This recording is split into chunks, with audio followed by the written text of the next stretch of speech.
Welcome to the Nazareth College Centennial Podcast. I'm your host, Timothy Nealand, and in each episode I'll be guiding you through stories of amazing alumni, fascinating faculty, or the hidden history of the college. Today's episode, The March, Bearing Witness to Hope. The trip is called Bearing Witness to Hope because in the worst of humanity, there are examples of the best of humanity. So in the darkest places, there were still examples of light and goodness. That was Jamie Fazio, who was interviewed in 2018 for the Centennial Oral History Project. Fazio graduated from Nazareth College in 1997, where he studied history and philosophy. He returned to Nazareth College, where he was the Catholic chaplain, advisor to Lambda, the director for the Center for Spirituality, and every fall he teaches a class called Academic and College Success. Jamie is one of the leaders for this trip, which for 2 decades has been taking students to sites of terror, mass murder, and the Holocaust in Germany and Poland, so they can learn about the Holocaust, bear witness to it in our own time. Fazio calls the Holocaust the ultimate failure of humanity. The ability to legally exterminate 11 million people in a whole society and economic system that not only enabled it, but supported it and valued it and held it up. So it represents the worst of humanity. It represents the ultimate failure of humanity. Under Adolf Hitler's regime, the Nazis systematically killed 11 million people. This included over 6 million Jews. 2 out of every 3 people of Jewish descent who lived in Europe before the Second World War was murdered under the Nazi regime. The fascists also targeted and killed 5 million others, including disabled people, Roma, people who are LGBTQ+, Afro-Germans, and many others from Eastern Europe. He described for us the 3 objectives of the trip, which he became involved in 2010. 3 major objectives. The first is to pay respects to those who lost their lives during the Holocaust. That in and of itself is worthy of making this journey. We on the trip we visit sites where millions of people were murdered by the Nazis, and to offer our respects in a very intentional, genuine way is the primary reason why we go. Secondly, go to hear stories. We have had the privilege to travel with a Holocaust survivor each trip. This past trip, a woman named Georgine. Georgine was a child during the Holocaust, and her mother survived by hiding in Hungary. And Georgine and the other stories we hear are entrusted to us because the survivors that are still living are in their late 80s, early 90s. Those stories need to be carried on. So in addition to pay respects to those who lost their lives, we honor those that survived and carry their stories. So those stories have been entrusted to us. And thirdly, we make a commitment to bear witness and to bring that witness home, not just to retell history. It's not just a history trip. It's a trip about making an impact on the future. So how do we make a commitment to working against issues of intolerance and racism and discrimination and genocide that are happening in the world today? And how do we work to make sure it doesn't happen in our future? The 10-day trip begins in Berlin, Germany, where students study not just the sites where the Holocaust began, but also memorials to the victims of the Holocaust. And they begin to learn about how laws and othering can lead to mass murder. So we fly from Toronto to Berlin. When we arrive in Berlin, it's a long day because in order to get on Berlin time quickly, we don't go to a hotel first, we don't go to sleep. First day, knowing that everyone's tired, so there's a walking tour of Berlin. So one of the places we go in Berlin is this park, and we send the students out in the park, walk around the park, and you look up and you see these signs, and the signs have a date, a symbol, and something in German written on them. So we say, go ask someone walking around what the signs are, then come back. And so when they come back, they learned that each of the signs is a law and the date of the law. And there are laws that begin to dehumanize people. So Jews cannot shop after a certain time. And you start to see how the law is used to dehumanize someone. And then, you start making comparisons. How is laws and language used and other ways to dehumanize. Jamie's talking about the Schönberg area of Berlin, made famous when John F. Kennedy gave his Ich ein Berliner speech there, but also infamous because it was a former Jewish quarter, sometimes called the Bavarian Quarter. The artist decided in 1991 to create an in-your-face memorial that reminded everyday Germans how their laws were used to victimize and terrorize the Jews who once resided in this neighborhood. There's so many different types of memorials. Memorials that you enter into and experience. So the Holocaust Memorial in Berlin, it's a very modern memorial, and if you enter into it, you sort of get swallowed up into it and you feel lost, and it's an experience of entering into it. Located near the Brandenburg Gate is the Memorial to the Murdered Jews of Europe, which is a 200,000 square foot memorial that includes slabs of granite of various sizes arranged in a grid pattern and then sloping downward so that as you go in, you're getting deeper and deeper in and lower into it. It's an amazing memorial. I was quite moved when I went there in 2015. Located in the beautiful Tiergarten of Berlin is the memorial to the gay and lesbian victims of the Holocaust. The memorial for the gay and lesbian victims of the Holocaust. That memorial, it's located hidden. It's a different experience, and people are like, lots of debate about these things, hidden out in the woods, and it's like, well, that's how often, not just then, but the members of that community today feel they have to hide. So the memorial's hidden, not because there was a thought that it needed to be hidden, but the location of the memorial is part of the memorial. And so that's the first day. Second day, Berlin. In Germany, we go to the Wannsee mansion. In January of 1942, 15 representatives of the Nazi Party and German government met in a villa in the upscale suburb of Wannsee. Here they coordinated and planned the final solution, the program overseen by Heinrich Himmler and implemented by Adolf Eichmann, to eradicate all European Jews, a plan that led to the creation of the Nazi concentration camps and the systematic murder of 6 million men, women, and children. Wannsee's a very bizarre place. It's in a district similar to our Finger Lakes district, and it's on this beautiful lake. And you pull up, and there's this beautiful mansion with these beautiful gardens, and you're like, wow, this place is beautiful. Then you walk inside and you realize what was discussed here, and it's where it's a museum, the final solution being drafted there, and the statistics and the documents, and the curator is our guide, and so he walks us through all this. And you realize,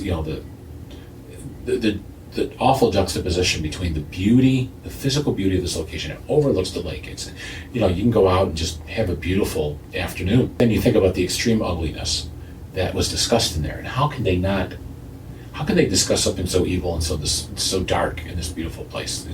After staying in Berlin, students will then go to Poland, and they'll go to the sites of mass murder and destruction to see the places where the Holocaust was carried out.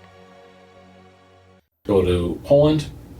The two main cities we visit in Poland and stay in are Krakow and Warsaw. Those are home base for the various camps we visit. Auschwitz-Birkenau, Treblinka, and Majdanek. We go to a village called Tikachin, and it's when you get there, and it's this cute little in the middle of nowhere. And then you see how then you start to hear the history. We walk into the old synagogue, which is now turning into a museum, and the story on how Jews of that community were rounded up, and then where the mass grave is and the memorial is. Students on this trip have the privilege of meeting survivors of the Holocaust, and Jamie spoke about some of the people and their stories. For many years, we traveled with a survivor named Henry Silverstern from Rochester. And Henry was, his story's remarkable, that he survived not just one camp, a number of camps. And I don't know if you're familiar with the film, The Birkenau Boys. He was one of the teens that was selected by Dr. Mengele, and he survived. Henry's story is amazing. Not only is his story of survival amazing, but the fact that we could go back to Birkenau, where he was imprisoned and tortured, and in the last trip he was on with us, he couldn't walk much. So did the tour, and Henry and I just stayed back and had time to talk and walk around. And for him to be able to tell his story in a barrack, to be able to walk the camp where his mother died, where his siblings weren't killed in that camp, they were killed in other camps. I don't know. I couldn't go back, and not just once, time and time again. And I asked him once. I said, Henry, why do you do this? He goes, well, he said, in a lot of ways, it showed victory, survival, that he's able to go back and tell the story of survival in the camp that one of the camps he was imprisoned in. And then also he said, working and telling the story gave him life. So spending time with Henry. One of our survivors who wasn't able to travel with us this trip, but she met with the group in Toronto before we went to the airport, Sally Wasserman. Sally was known as a hidden child. She was one of the few that were rescued from the Warsaw Ghetto. Fascinating story of Sally. Sally she has blonde hair and blue eyes, so she looks more Polish than Jewish. She looks more. And one day there was this electrician, a Polish electrician, who was working in the ghetto, and noticed Sally, and just started talking to her. And he had been hearing and been seeing the transports and knew what was going on. And so he had befriended Sally's mother and said, this is what's going to happen. This is what's happening. And I think we can save your daughter. And so he orchestrated a plan with Sally's mother about when they were being marched to the trains, there will be a spot where Sally would step out of the line quickly and go walk to their house. Right? And in fact, they had a map and they rehearsed this over and over. Okay, and Sally, she's in her late 80s now, and when she tells her story, you can just imagine her as as a 7-8-year-old kid. I mean, she's just really very detail oriented. So you can understand how she was able to do this at a young. And so the ghetto's being liquidated, and Sally steps out and pretends she's he had smuggled clothes in, and they had worked out this whole. And Sally meets up with Mr. Turkin. That was his name. Mr. Turkin brings Sally home. They didn't have children, and then walks in the door, sees Mrs. Turkin, and says, "This is what I've done." He didn't even tell his wife. And Sally says that Mrs. Turkin didn't hesitate a minute. But Sally lived in that house for 3 years, and they lived in fear because it was a double house. So if no one was home, she couldn't walk because people would know that someone was there. They had multiple hiding spaces in the house, so if someone came to the door, she would go right away. She could never leave anything out because if someone came over, they're like, "Gee, what's this pair of shoes?" And I can't imagine a young kid living 3 years of that very, very formative years of their life in hiding. And so that story is one that just is remarkable to me. I mean, this one of many. I mean, Henry's story as well, but Sally's story is definitely one that I always carry. To understand not only the horrors perpetrated by the Nazis and their allies, but also those who stood up to them, those who resisted it, Nazareth College focuses on those stories as well. Each trip, we've also had the privilege of hearing from someone who's referred to as the righteous, someone who made an intentional choice to hide and save Jews during the Holocaust. And their stories are remarkable. How everyday, ordinary people making a decision that could have cost them and their loved ones their life. You hear stories of people taking personal risk. Or there's a story of Janusz Korczak. Janusz Korczak was a German who ran, a Pole who ran an orphanage. And he was an orphanage for Jewish children.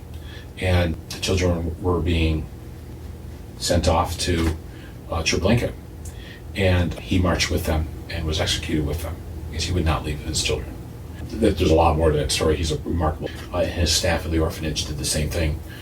They all marched with the children.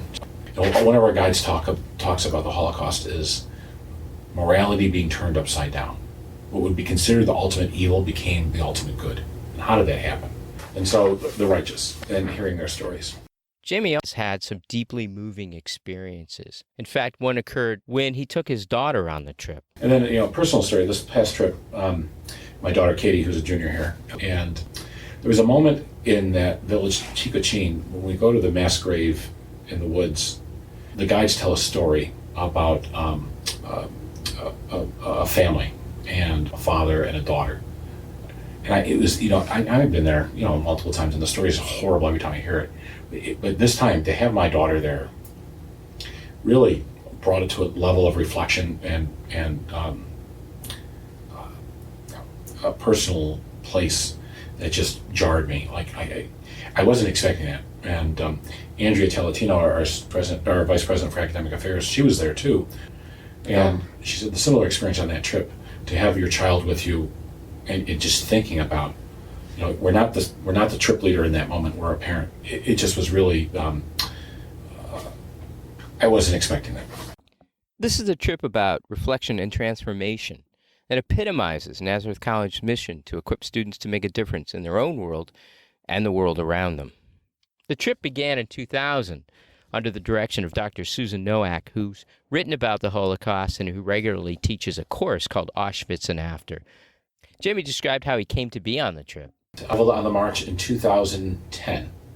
So it was a trip I've always wanted to be connected with. It began with Dr. Susan Nowak back in 2000. In 2010, they needed a staff member to travel, so I started, that was my first trip. There's a core group of faculty staff leaders, so including myself, Dr. Nowak, President Braveman has traveled with us, 20 students from Nazareth. We have a wonderful team of faculty staff from here at Nazareth, Hobart, and then also our community partners in Berlin. On the ground in Germany and Poland, we work with historians and scholars in Holocaust studies, and there are guides.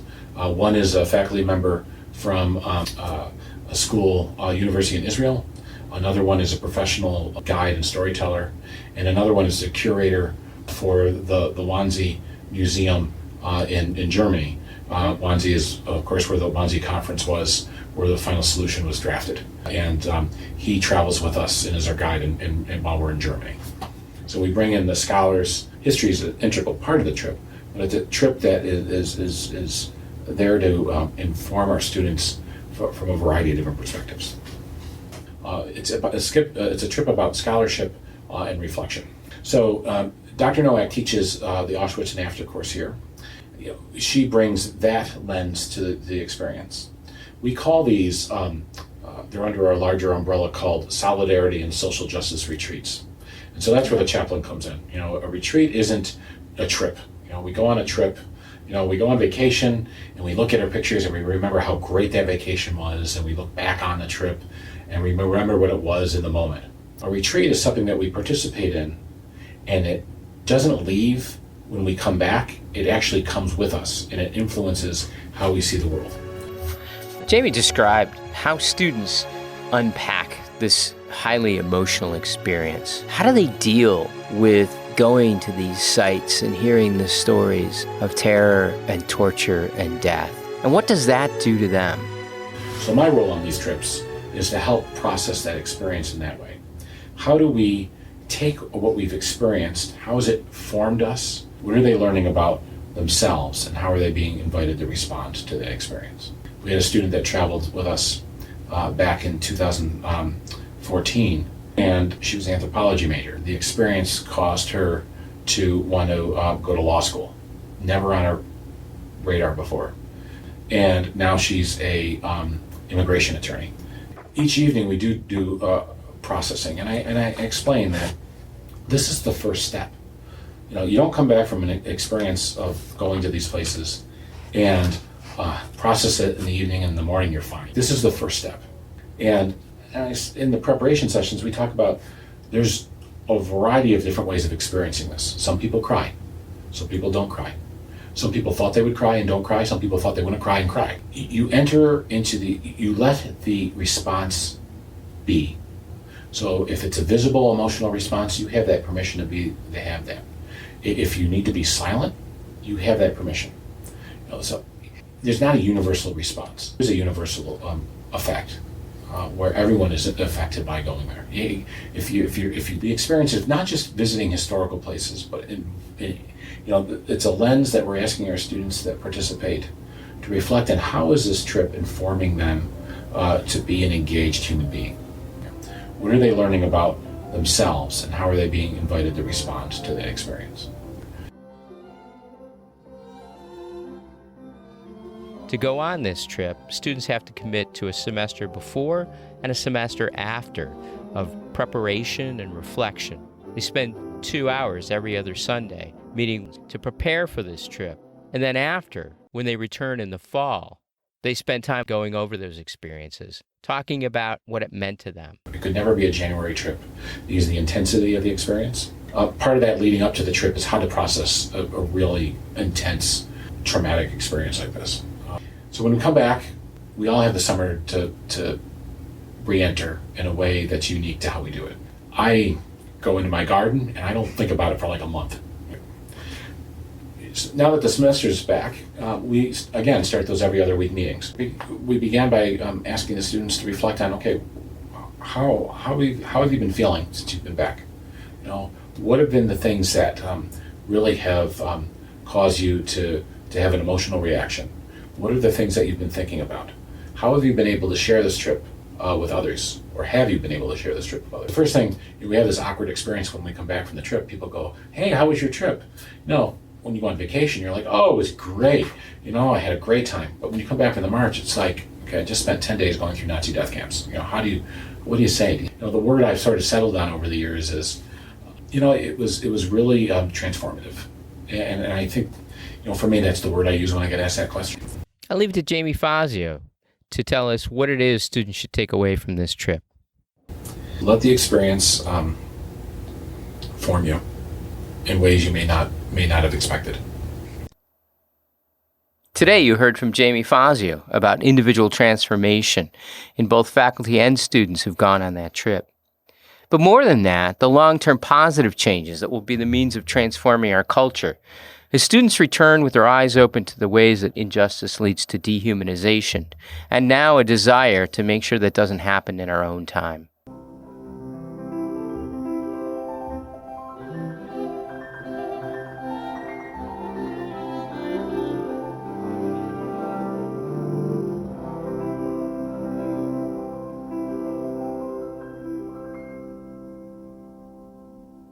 Our thanks to Jamie Fazio for speaking with us, Daisy Van Arsdale for her research, and to you, the listeners. If you liked what you hear, please let us know. You can email us at publichistory@nas.edu or call us at 585-389-2649.